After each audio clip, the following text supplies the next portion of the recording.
पावसाळ्याचा season म्हणजे खवय्ये लोकांची चंगळच. बाहेर मस्त पाऊस पडतोय आणि अशा वेळी गरमागरम क्रिस्पी कॉर्नची डिश समोर आली की बस तोंडाला पाणी सुटलं ना. बाहेरून एकदम क्रिस्पी, आतून स्वीट ज्युसी कॉर्न्स आणि त्यावर स्प्रेड केलेले मसाले, त्या क्रंची वेजीज, अशी ही स्टार्टर डिश एकदम अमेझिंग आणि डेलिशियस बनते. आज आपण एकदम रेस्टॉरंट स्टाईल क्रिस्पी कॉर्न घरीच कसे बनवायचे हे बघणार आहोत, ते सुद्धा एकदम सोपी पद्धत आणि मोजकेच इन्ग्रेडियंट्स वापरून. चला तर मग फटाफट रेसिपी स्टार्ट करूया.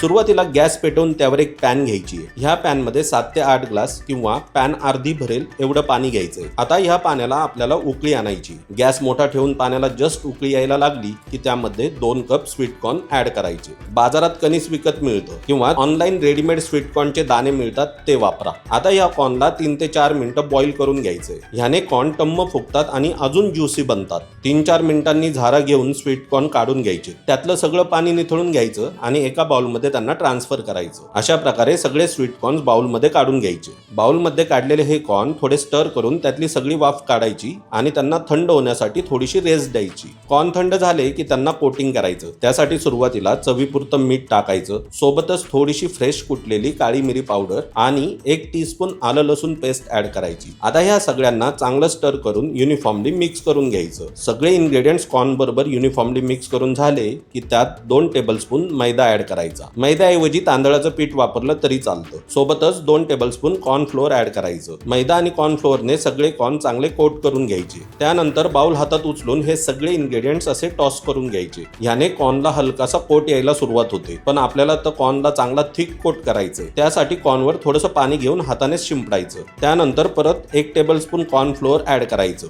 बाउल परत हातात उचलून कॉर्न चांगले टॉस करून घ्यायचे. आता कॉर्नवर छान कोटिंग यायला सुरुवात झालीये. कोटिंग अजून थिक करण्यासाठी वरची प्रोसेस रिपीट करायची. थोडं पाणी शिंपडून घ्या, 1 टेबलस्पून कॉर्न फ्लोअर ऍड करा आणि परत चांगलं टॉस करून घ्या. कोटिंग जेवढं थिक असेल तेवढेच आपले कॉर्न क्रिस्पी होतात. सो कॉर्नला चांगलं युनिफॉर्म आणि थिक कोटिंग करून घ्यायचं. ही प्रोसेस 3 ते 4 वेळा रिपीट करून सगळे कॉर्न कोट करून घ्यायचे. तुम्हाला हे क्रिस्पी कॉर्न तिखट बनवायचे असतील तर अर्धा टेबलस्पून लाल तिखट टाकलं तरी चालेल. एक एक्स्ट्रा स्पायसीनेस ऍड होतो आणि हे क्रिस्पी कॉर्न अजून अमेझिंग बनतात. हे बघा कॉर्नला किती थिक कोटिंग आलंय. एकदा सगळे कॉर्न असे कोट झाले की त्यांना 4 ते 5 मिनिटं रेस्ट द्यायची आहे, म्हणजे कोटिंग छान सेट होतं. आता या कॉर्नला फ्राय करायचे. त्यासाठी गॅस पेटवून त्यावर एक कढई घ्यायची आहे. आता फ्राय करण्यासाठी कढईत सफिशियंट तेल घ्यायचे. साधारणतः अर्ध्यापेक्षा थोडी जास्त कढई भरेल एवढंच तेल घ्यायचंय. पूर्ण कढई भरून घ्यायचं नाही. आता हे तेल कडकडीत गरम करून घ्यायचं. तेल थंड असेल तर कोट केलेले कॉर्न्स कढईच्या तळाला किंवा कडेला चिटकतात. तेल चांगलं गरम झाले का ते हाताने असं चेक करायचं. आता पळीने कोट केलेले कॉर्न एका जाळीत घ्यायचे. एकाच वेळी सगळे कॉर्न घ्यायचे नाही. कॉर्न जाळीत घेऊन जाळी हलकी हलकी शेक करायची. ह्याने एक्सेस कॉर्न फ्लोअर निघून जातं, नाहीतर तेल लगेच खराब होतं.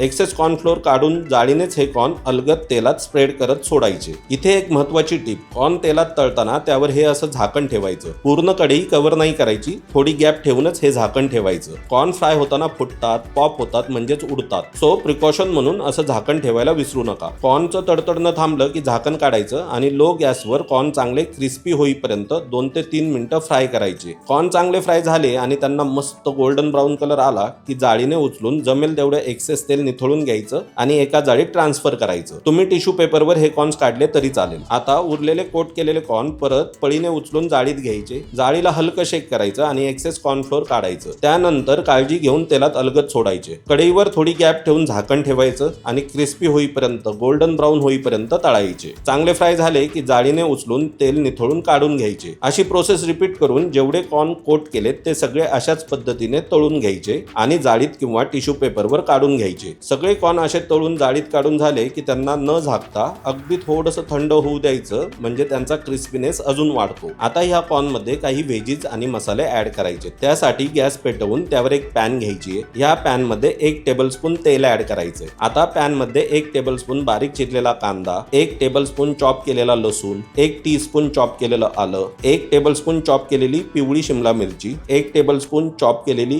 लाल शिमला मिरची, 1 टेबलस्पून चॉप केलेली हिरवी ढोबळी मिरची आणि 2 स्लिट कट केलेल्या हिरव्या मिरच्या ऍड करून 1 मिनिटासाठी स्टर करत ह्या सगळ्या व्हेजीसला हलकसं परतून घ्यायचंय. पिवळी आणि लाल शिमला मिरची टोटली ऑप्शनल आहे, सो त्यांना स्किप केलं तरी चालेल. सगळ्या व्हेजीस हलक्या फ्राय झाल्या की पॅन मध्ये आपण फ्राय केलेले कॉर्न्स ऍड करायचे. त्याचसोबत पाव टीस्पून विनेगर ऍड करायचं, चवीनुसार थोडंसं मीठ, पाव टीस्पून काळी मिरी पावडर आणि थोडीशी चॉप केलेली कांद्याची पात ऍड करायची. आता एकदम हलक्या हाताने या सगळ्या इन्ग्रेडियंट्सला टॉस करून मिक्स करून घ्यायचं. खूप जास्त स्टर करायचं नाही, खूप वेळ शिजवायचं सुद्धा नाही, नाहीतर कॉर्नचं कोटिंग निघून जाईल आणि ते सॉगी बनतील. फक्त हलकसं टॉस करून गॅस बंद करायचा. आपले अमेझिंगली डेलिशियस, सुपर क्रिस्पी, थोडेसे स्पायसी क्रिस्पी कॉर्न रेडी झालेत. चला आता त्यांना सर्व करूया.